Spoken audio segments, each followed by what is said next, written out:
Tunaiomba serikali na wale wenye mawazo tofauti ya masuala ya uchaguzi muongozwe na utamaduni wa kuwa na mazungumzano katika kutekeleza haki msingi za kisiasa kadiri ya ibara ya 21 ambapo kila raia ana haki hizo.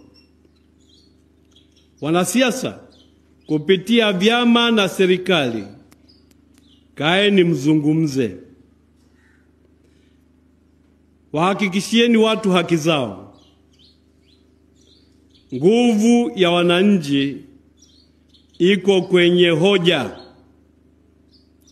sio kwenye mabavu na hila. Wakati uliokubalika kuzungumza ni sasa, na wala hamjachelewa.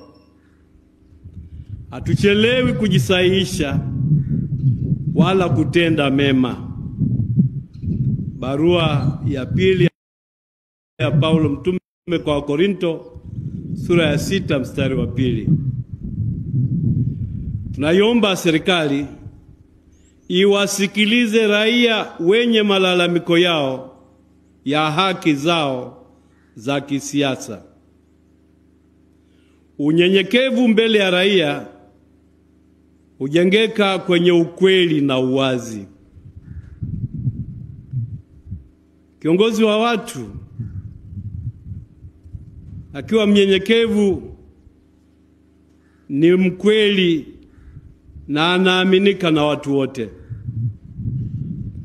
Tukumbuke kuwa historia ya uchaguzi katika nchi yetu kuanzia mwaka 1962 mpaka 2015 zilithibitika kuwa ziliaminika na viongozi wakapatikana kutokana na chaguzi hizo, hata kama zilikuwa na mapungufu yake.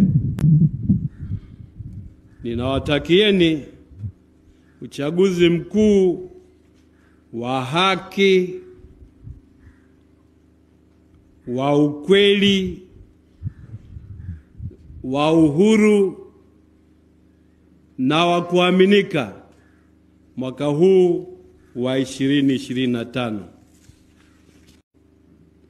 Tunaiomba serikali na wale wenye mawazo tofauti ya masuala ya uchaguzi muongozwe na utamaduni wa kuwa na mazungumzano katika kutekeleza haki msingi za kisiasa kadiri ya ibara ya 21 ambapo kila raia ana haki hizo. Wanasiasa kupitia vyama na serikali, kaeni mzungumze. Wahakikishieni watu haki zao. Nguvu ya wananchi iko kwenye hoja, sio kwenye mabavu na hila.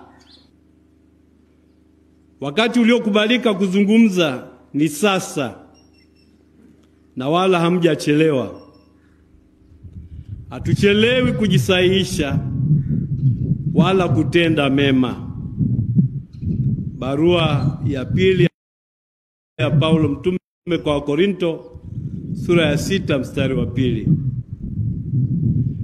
Tunaiomba serikali iwasikilize raia wenye malalamiko yao ya haki zao za kisiasa.